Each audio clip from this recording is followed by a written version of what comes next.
You're watching the Weekly Late Show on BBNBC. I'm your host, Birdy Betts.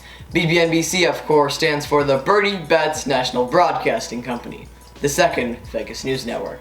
The current top news in Wall Street is that Apple has split their stock price in two, but also doubled the number of shares. I actually have no idea what that means, but people are excited about it, which means I'm gonna report on it. The Pentagon ordered an investigation on recent UFO sightings. The main reason for this mostly false claim is that Trump saw Biden's face on an airplane right outside the White House and assumed that it was a UFO. I can just see Trump being like, you know what? It's Biden on an airplane. Oh my God, he's coming for me to mess with my election. It's gonna be so good, so great. Arya, normally known for overpricing coats, is permanently transitioning from their current headquarters to a completely distant headquarters. And that got me thinking, why? They should have so much money. Not the coat, just the coat hanger to the coat costs around $800 at REI. That's rent, okay? Also, how can people gather at the water cooler and gossip about how the old Marmot gear is a lot better than the new stuff? Speaking of gossiping, you can't really gossip because COVID, you know, but I think people have actually found an alternate strategy. People have started chatting, like texting, with robots through a mobile app. What are humans doing? People are that lonely that they'd rather converse with robots than with absolutely no one. But in reality, you're really just talking with a computer programmer who's working out of his parents' basement. So, I don't know, you tell me what's worse. CNN made headlines saying, quote, Trump could lose the popular vote by 5 million, but still win the election. That's crazy, but what's even crazier is that while creating this scenario, they had Trump win Oregon. Oregon. Do y'all know what's in Oregon? Portland is part of Oregon. Portland, Oregon is a place. And have you ever heard what's happening in Portland, Oregon right now?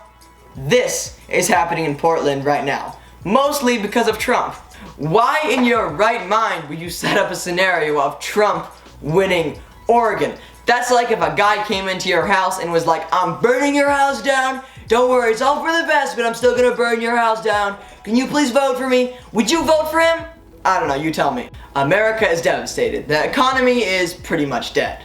But people are shopping like crazy. It's been Christmas since March.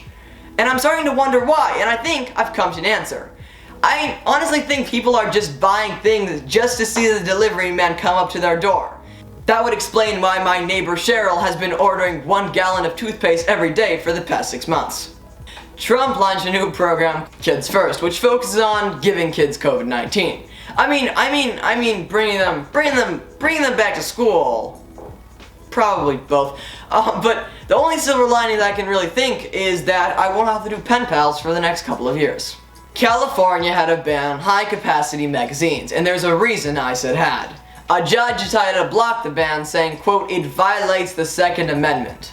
You know what? Nobody really needs that kind of power, okay? Nobody needs a machine gun. If there are 500 people running at you, there is probably a good reason there are 500 people running at you, and you probably deserve it. Machine guns are good for hunting? Why? So you can put 300 holes in a bear? The right is to bear arms. You won't have any bare arms if you put 300 holes in it.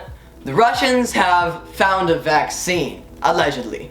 But I wouldn't be too confident because the last time the Russians found something, it was communism. And we all know how that experiment ended. Georgia was so adamant about opening schools that they opened high schools, and this was the result.